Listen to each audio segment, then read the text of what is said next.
On the line with us, Brian Malone, who is the filmmaker of Patriocracy. The website is patriocracymovie.com, Patriocracy movie.com.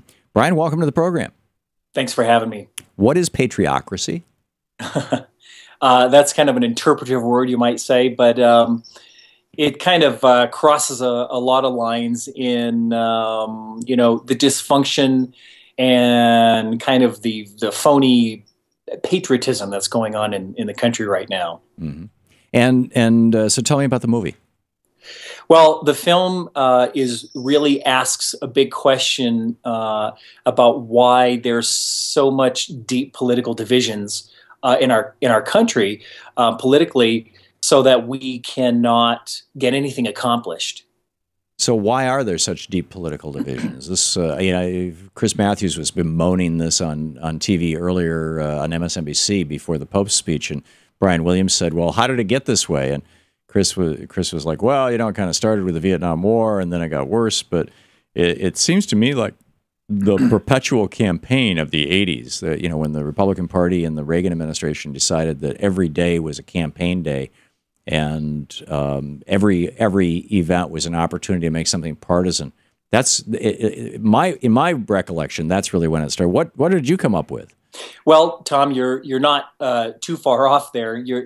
It's complicated. It's complicated, and it is. You're right. It's a generation worth, more than a generation now, that it's been building up. I mean, some argue back that it started back with Goldwater in '64, that ignited this neoconservative movement that later was reborn when Newt Gingrich took over the House. But it does split on both sides. It's now become this kind of war of money. I mean, I'll tell you what, if you really wanted to nail it down to one thing, the money and the enormous amount of money, and we all point to Citizens United, that is probably the single biggest modern cause of this division, that super PACs and dark money can come in and buy off elections. And, frankly, Americans live busy lives, and many of them don't have time to think past the bumper sticker politics or the 30-second political ads. So then, arguably, it started in 1976 with the Buckley versus Vallejo decision, in which the Supreme Court, for the first time, I mean, from the George Washington administration until 1976, spending money to promote politics or to elevate or destroy a politician or an issue was considered a behavior and was therefore legally regulated. And in 1976, the Supreme Court said, no, it's not a behavior. It's considered free speech under the First Amendment, spending money for politics. Money is speech. And then, of course, Citizens United amplified on that and combined it with the doctrine of corporate personhood. But that's, I mean, that if you look, you see that, within a couple of years after '76, after that decision by the Supreme Court, that's when the right really came to power in the United States. That's when middle-class wages flattened out. That's when, productivity started to, explode, and the profitability of the CEO class exploded along with it. There are, you could argue that there are opportunists around the corner every time. You could even point to, I'll even point to this. It might not be very popular, but look at the FCC Deregulation Act in 1996. Now, that had a lot to do with it, because now you're starting to see all the media outlets starting to consolidate with very little oversight. And now they're allowed to birth networks like, for instance, say Fox News, and on the left, MSNBC, that are allowed to, push out partisan messages and push it off as news programming. Right. It's really entertainment, but very few people actually really understand the difference of traditional news anymore. And they take these programs, and I think that's probably the major culprit, is that in this age of video and internet and everything and instant gratification, we tend to gravitate towards our own ideology, and we want to hear the new. We only want to hear the news that we want to hear that agrees with us, and the rest of the world is not even reality anymore. And I believe that's a very real cause of this. This siloization.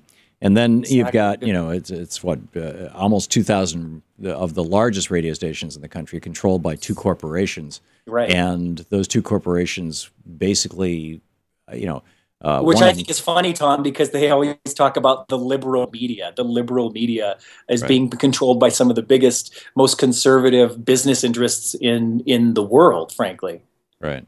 And in fact, they don't, with a couple of exceptions. Clear Channel has a few stations that carry this program and a few other progressive programs.